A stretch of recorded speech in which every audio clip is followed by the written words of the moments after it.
The views, opinions, and findings contained in this podcast are those of the host and subject matter experts. They should not be construed as official Department of Defense positions, policies, or decisions unless designated by other official documentation.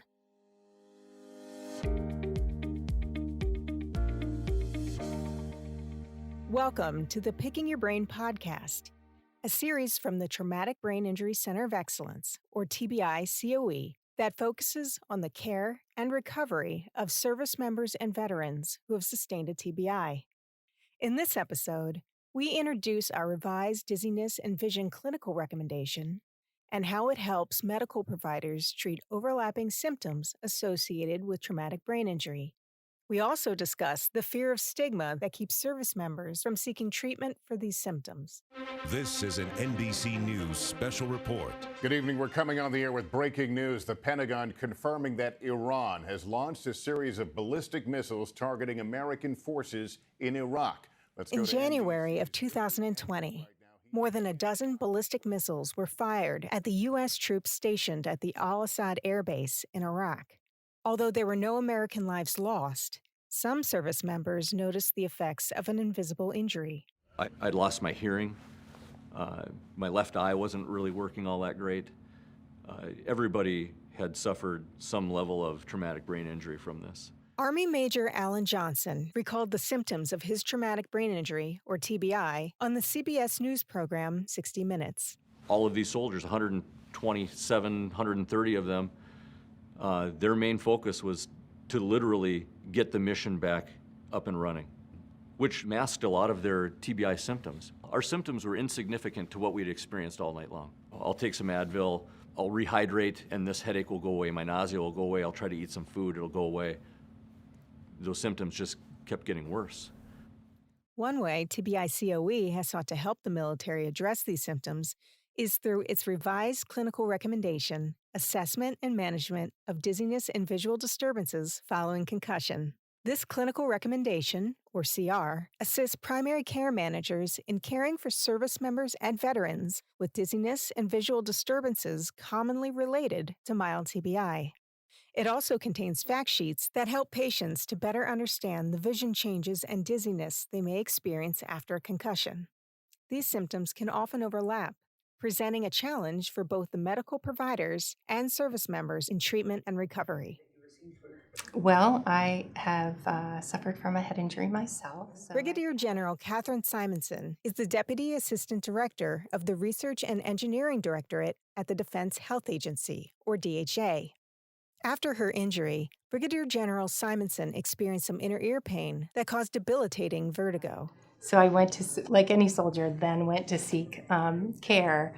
And during the assessment for that, they gave me some techniques that are fantastic for self-care.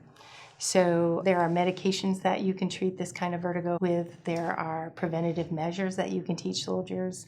And then there's treatment that's non-invasive that soldiers can perform themselves to get them out of the vertigo and to prevent the vertigo from happening.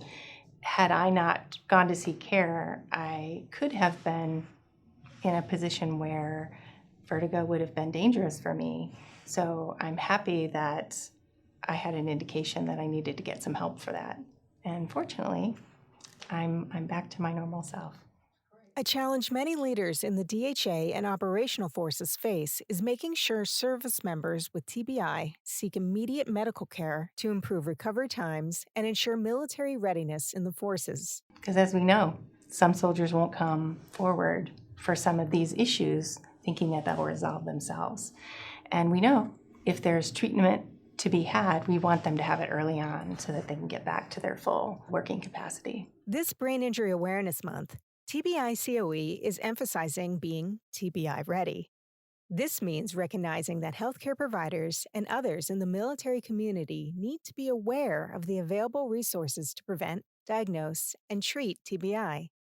Medical readiness is an important part in ensuring our nation's security. Chairman Garamendi, Ranking Member Lamborn, and distinguished members of the subcommittee, thank you for the opportunity to discuss the Army's readiness, and thank In you for your June of steadfast support 2021, General of our Joseph soldiers, Martin, the families, Vice Chief and of Staff of veterans. the Army, testified before the House Armed Services Subcommittee on Readiness. The Army has 105,000 soldiers deployed in over 140 countries as we speak, combating transnational terrorism, deterring adversaries, and strengthening relationships with our allies and partners. The Army is busy, and our ability to meet these challenges demonstrates a high level of readiness rebuilt over the past several years.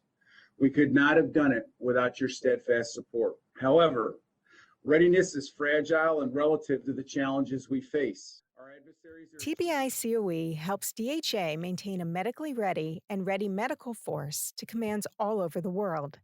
Clinical recommendations like the Dizziness and Vision CR ensure that providers in the military health system feel supported when they treat America's 1.7 million active duty and reserve personnel.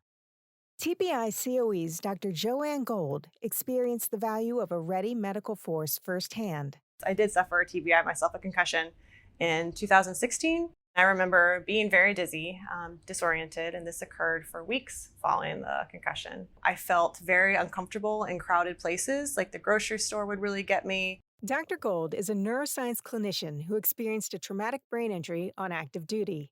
She served in the Air Force for 7 years as a pharmacist in the Biomedical Sciences Corps. She was also part of the TBI COE work group that developed the Dizziness and Vision CR. I ended up being seen at Walter Reed by a physical therapist and by an occupational therapist. And ultimately, I learned that you can only do so much with the actual clinician. You also have to do your homework. But if you do these things, you listen to your clinicians, you will see benefits. It's pretty obvious how dizziness and a visual disturbance can affect mission readiness. Of all the things that can occur post-concussion, dizziness and visual disturbances, that can affect, pretty much every aspect of life. Many service members experience dizziness and vision problems during the first couple of weeks after concussion. These symptoms usually resolve on their own without the need for additional treatment. However, persistent, untreated symptoms caused by TBI can be debilitating and keep service members out of the fight. Here's Dr. Gold again to explain. But thinking specifically about military responsibilities, like pilot, you couldn't fly. If you're security forces, you can't arm up. It just would really impact not just your way of life, but your ability to do your job. And I think that that is very demoralizing for service members and veterans. And so it is our job to make sure that When TBI COE developed the CR, it did so in collaboration with other centers of excellence in the DHA. This collaboration brought a wide range of perspectives and expertise to aid medical providers in delivering the best possible care to our men and women in uniform. I'm Dr. Mike Pattison, and I work at the Vision Center of Excellence. I was active duty for just over 30 years. Dr. Pattison, an ophthalmologist and program manager of Readiness and Operations Optometry at the Vision Center of Excellence, also worked with TBI COE to develop the Dizziness and Vision CR. He explains that the military health system relies on creativity, adaptability, and teamwork to provide unwavering service to millions of beneficiaries worldwide. In private practice, you have to do everything yourselves. And that doesn't work very well because my expertise, for example, is not assessing TBI. Mine is vision. So it's important that you have everybody collaborate to figure it out. So who is our best asset for doing certain testing and evaluation? Plus, if we keep having primary care do everything, they just don't have the time. They're probably one of the busiest providers that we have. So it's important that we all continue to work together. Dr. Amy Bowden-George, a clinical audiologist at the Hearing Center of Excellence, agrees. Absolutely. The collaboration is very important. Brain injuries can be very different from person to person, depending on the specific injury, each person's perception of their own injury, and many other factors.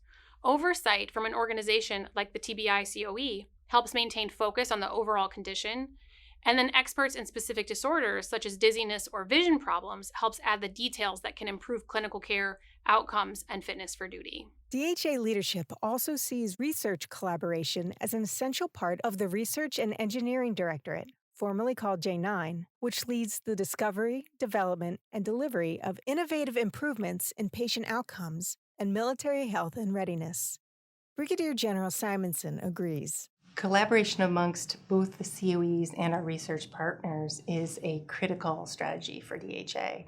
We need to be efficient in how we get to provide those solutions to ensure a ready medical force.